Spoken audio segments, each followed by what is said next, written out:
This is an Apostrophe podcast production. You're soaking in it. You're gonna love it in an instant. Your teeth look whiter than new.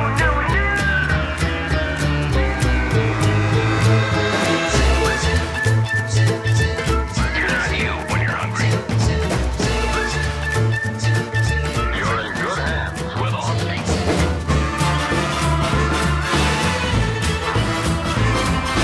You're under the influence with Terry O'Reilly.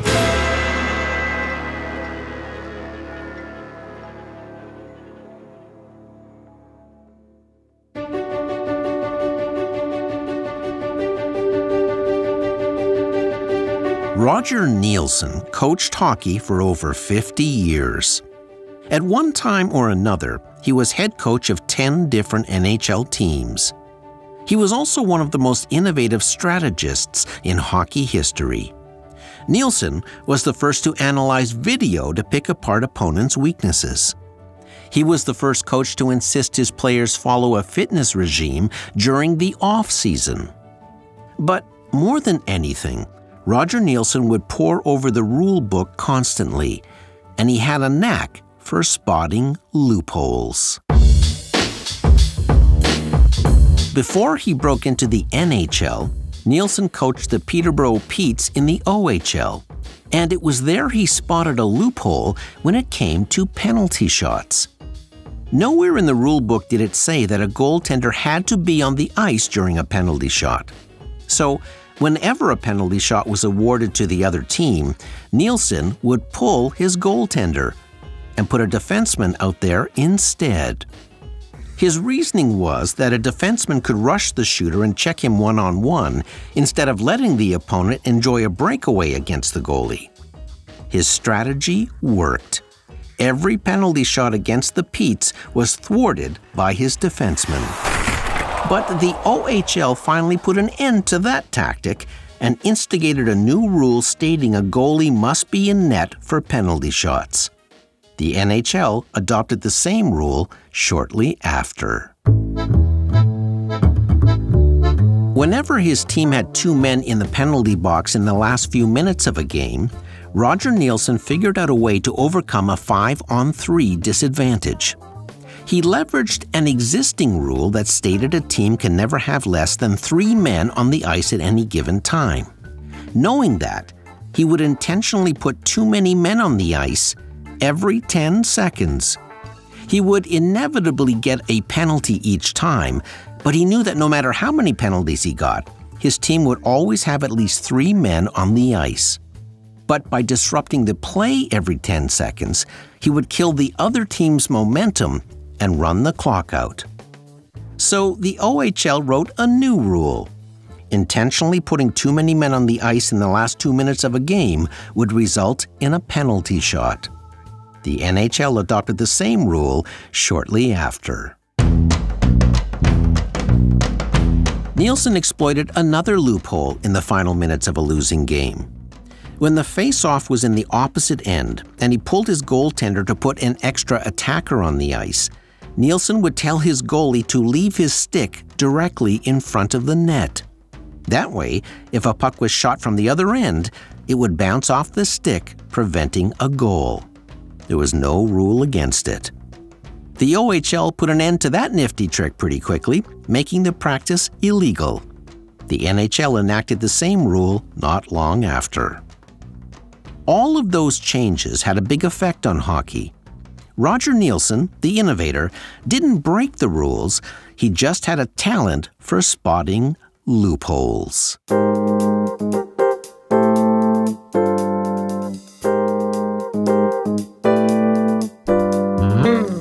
There are some very interesting loopholes in the world of marketing, too. Businesses are always looking for an upper hand in a competitive category, and loopholes sometimes offer legal advantages. A loophole can help a company overcome barriers in the marketplace. Sometimes, the way a product is marketed can give customers a loophole they can take advantage of. And as we'll see today, sometimes a 20-year-old kid can spot a loophole that panics a giant corporation. You're under the influence.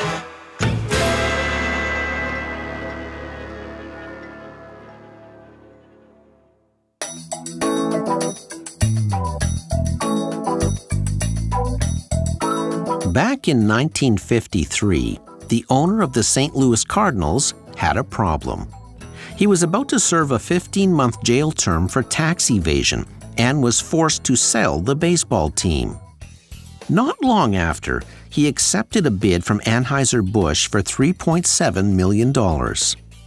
Sportsman's Park, where the Cardinals played, was shared with another baseball team called the St. Louis Browns, who actually owned the stadium. But the Browns organization couldn't afford upkeep on the aging building, so it sold Sportsman's Park to Anheuser-Busch. The Browns then moved to Baltimore, where they became the Orioles, and the Cardinals now had the ballpark all to themselves. With all that settled, Anheuser-Busch changed the name of the building from Sportsman's Park to Budweiser Stadium, after its biggest-selling beer. But the commissioner of Major League Baseball vetoed that decision, saying a ballpark could not be named after an alcohol product. That's when the brewery took advantage of a loophole. Anheuser-Busch changed the name of the ballpark to Busch Stadium. Not long after, the brewery launched Busch Beer. Thus, instead of naming a ballpark after a beer, they named a beer after a ballpark.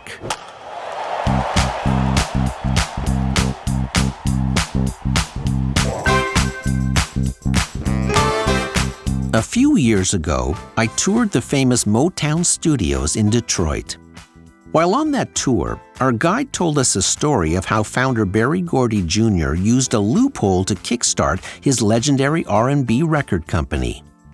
Before Motown was Motown, Gordy started Tamla Records in 1959, named after the Debbie Reynolds song, Tammy. The first hit Tamla had was titled Money, That's What I Want, by Barrett Strong. 1 year later, the label had its first million seller, courtesy of Smokey Robinson and the Miracles, called Shop Around. In 1961, the label landed its first #1 record, Please Mr. Postman by the Marvelettes. Then the hits just kept on coming, and that created a big problem.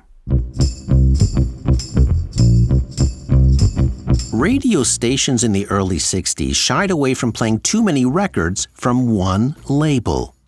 It invited accusations of favoritism and, worse, payola, where record labels paid radio stations to play their songs, an illegal practice that prompted a congressional investigation. With all the new songs rolling out of Tamla Records, Berry Gordy was having a difficult time getting them played on commercial radio. He needed hits to generate revenue. So he took advantage of a loophole. He created multiple labels. The original was Tamla, then came Motown Records, then Miracle Records, then Gordy Records, then Melody Records, Divinity Records, VIP Records, Soul Records, and a dozen more. Each label had its own distinctive style and color scheme. That loophole eliminated the problem of reduced airplay and got Motown songs played on thousands of radio stations. From 1961 to 71, Motown had 110 records in the Billboard Top 10, an incredible achievement for a small record label. Or should I say, labels.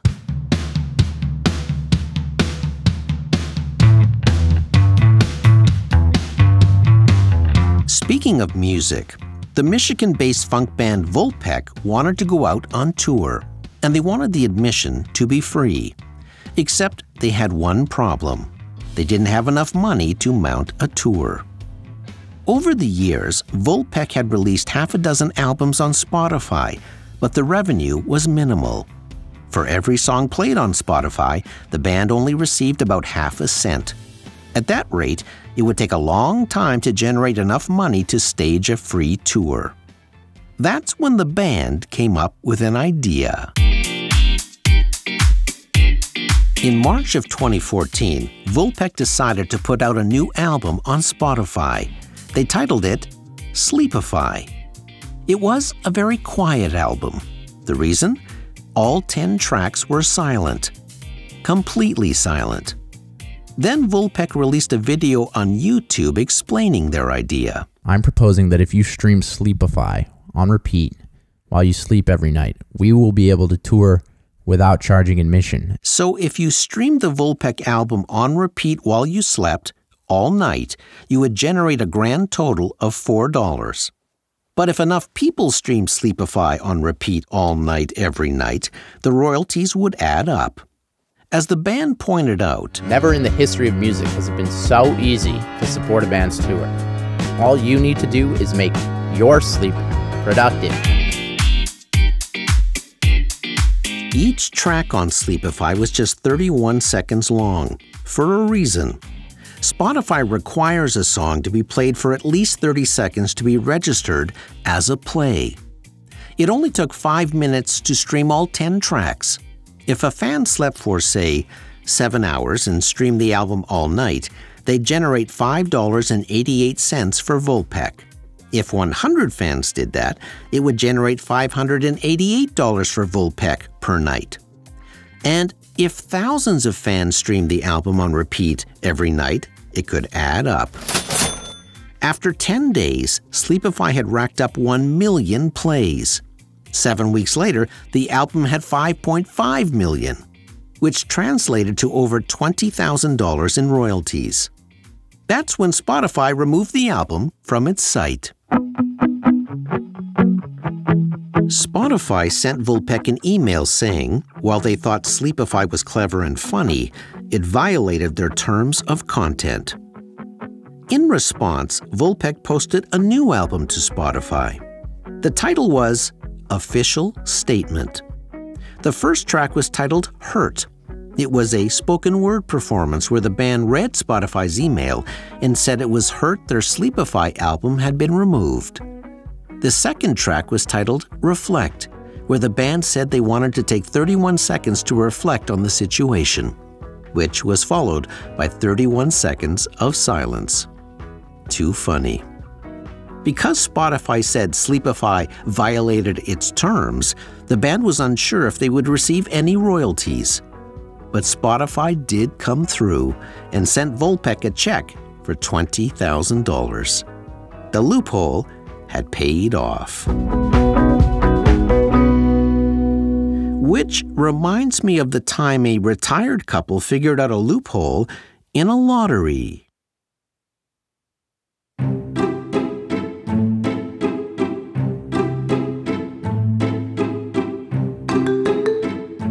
Jerry and Marge Selby lived in a small town in Michigan. They ran a convenience store for 17 years, then retired. One day in 2003, Jerry walked into the store they used to own and noticed a marketing brochure for a new state lottery called Windfall. He read it, and in less than 3 minutes, he spotted a loophole. Unlike other lotteries that keep building until there is a winner, once the Windfall jackpot reached $5 million and no one had matched all 6 numbers to win, a roll down would happen. That meant the money rolled down and was split between winners who matched just 5, 4, or 3 numbers. Jerry quickly calculated that if he spent $1,100 on 1,100 tickets, odds are he'd have one 4-number winner that would pay out $1,000 and at least 18 or 19 3-number winners that paid $900. That meant his $1,100 investment would yield a $1,900 return for a tidy profit of $800. 64-year-old Jerry Selby had a bachelor's degree in math, and he loved solving puzzles. But because the loophole logic was based on rudimentary arithmetic, he feared a lot of other people would figure it out too. But for the longest time, no one did. So Jerry decided to test his theory. When a roll down was announced, he purchased $3,600 in windfall tickets. Sorting through 3,600 tickets took hours, but he made a $2,700 profit. That confirmed his math. Next, he purchased $8,000 worth of tickets and nearly doubled his money. But he still hadn't told his wife, Marge. One night, while sitting around a campfire, Jerry let Marge in on his secret. He was playing the lottery. He knew how to beat it. He had a system. He had already won over 5 figures. Marge didn't react. Jerry told her he wasn't doing anything illegal. He was just playing the game the way it was meant to be played, except he had found a loophole. Marge was all in. As it turned out, roll downs would happen every 6 weeks. He and Marge knew all the convenience store owners in the area, so they weren't bothered when the Selbys would stand at a lottery machine for hours on end, buying thousands of tickets. The strategy became so profitable, the Selbys invited their 6 grown children to participate. Then, Jerry created a corporation called GS Investment Strategies and sold shares for $500 apiece to friends and neighbors. After 12 weeks of big roll-down profits, the windfall lottery was shut down due to declining ticket sales. But a friend alerted Jerry to another similar windfall lottery in Massachusetts, nearly 700 miles away.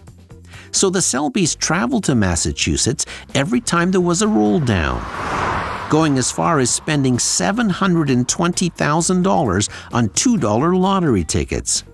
Then they would rent a motel room and go through each and every one of the 360,000 tickets looking for winning numbers.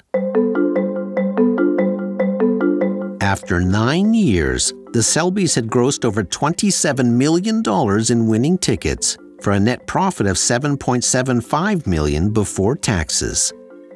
That's when a Boston newspaper started investigating locations where lottery tickets were being sold at an extraordinary volume. That triggered an investigation by the Inspector General. But as it turned out, the Selbys had been playing by the rules. The lottery had worked the way it was designed to work. The Selbys had just discovered a very lucrative legal loophole.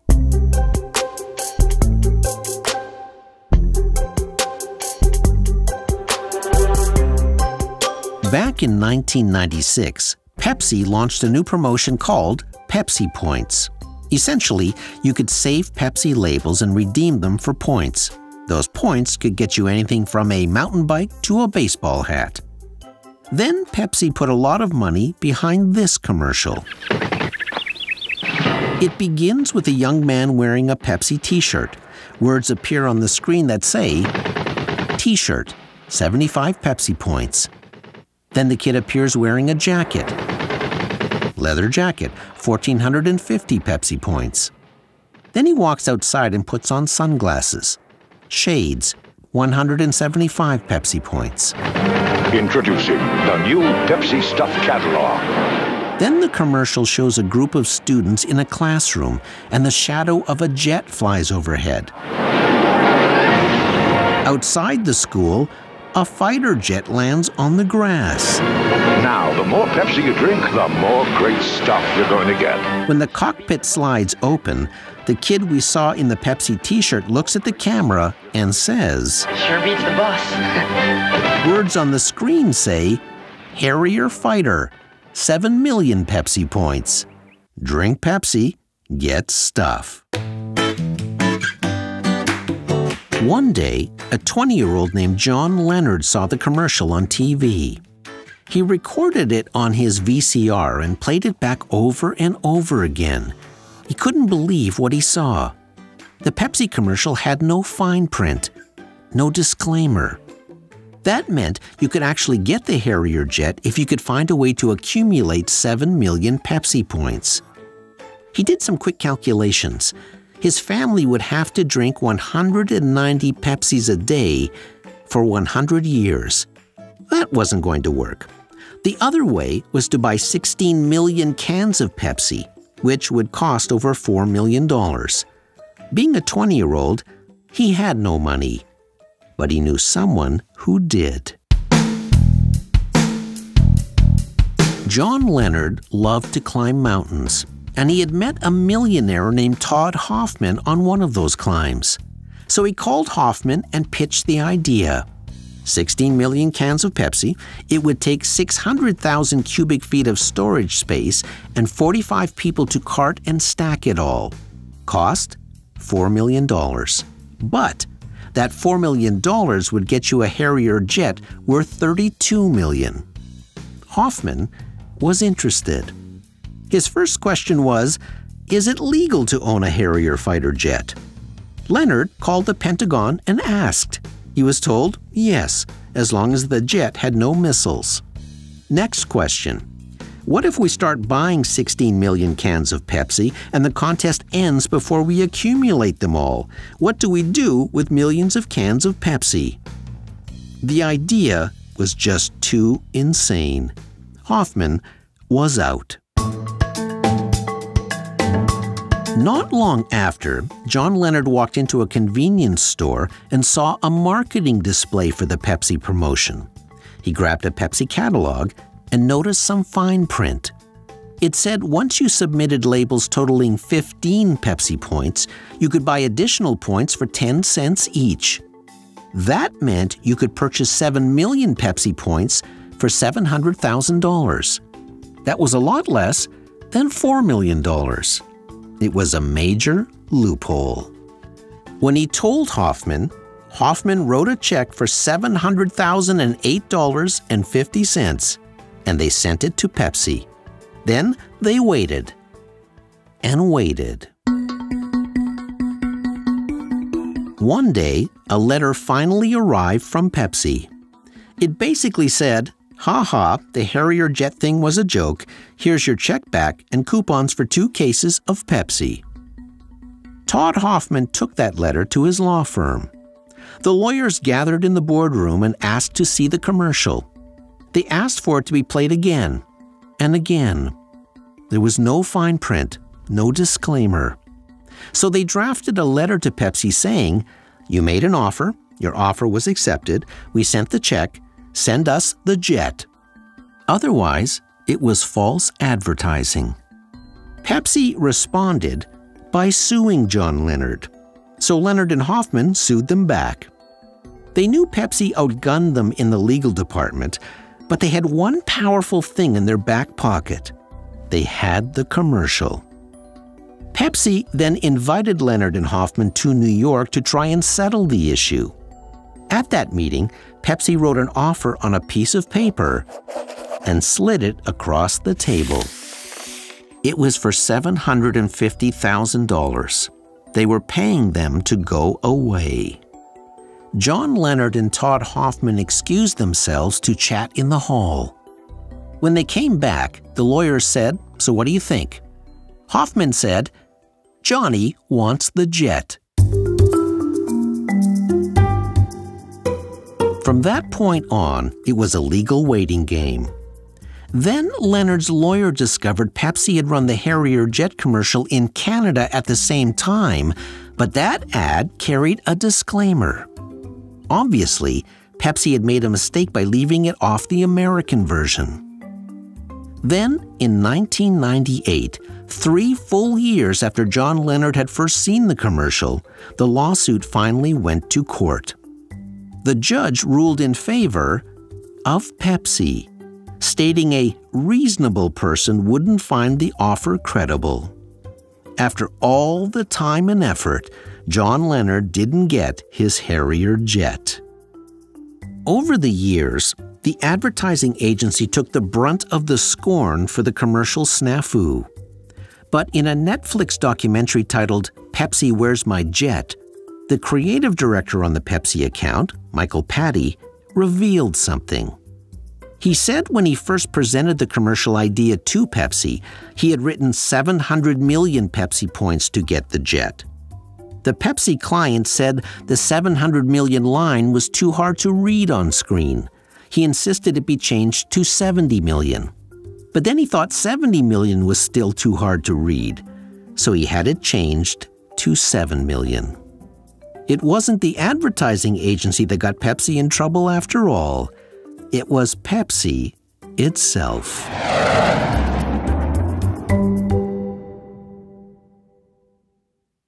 It's remarkable to think that, with all the law firms, the lawyers, the impenetrable legal language, and the vetting, loopholes can still be missed. That's why when Jerry Selby first read the Windfall marketing brochure, he was convinced a lot of people would spot the same loophole. As he said, all it took was grade 6 math, yet people still missed it.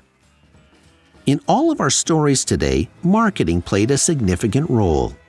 Whether it was the brochure that triggered the Selby's plan, or Anheuser-Busch short-stopping a rule to promote its beer, Berry Gordy figuring out how to generate record sales, or Vulpec using a video to leverage their fans to take a loophole for a loop. Then there was John Leonard and the Pepsi commercial. A 20-year-old kid who took on a major corporation and probably should have won that lawsuit. All of which proves one thing. It pays to read the fine print when you're under the influence. I'm Terry O'Reilly.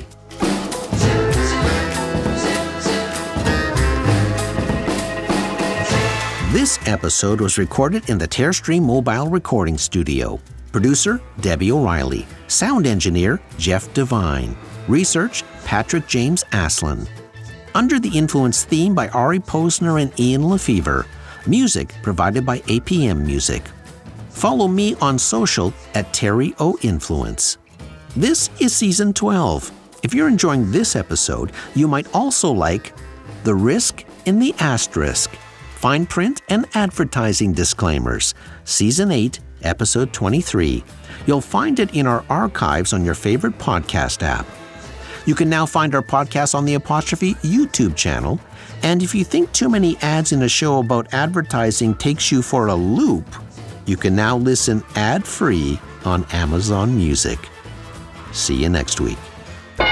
Fun fact, when Vulpec uploaded a response criticizing Spotify's decision, the band was able to make money off that, too.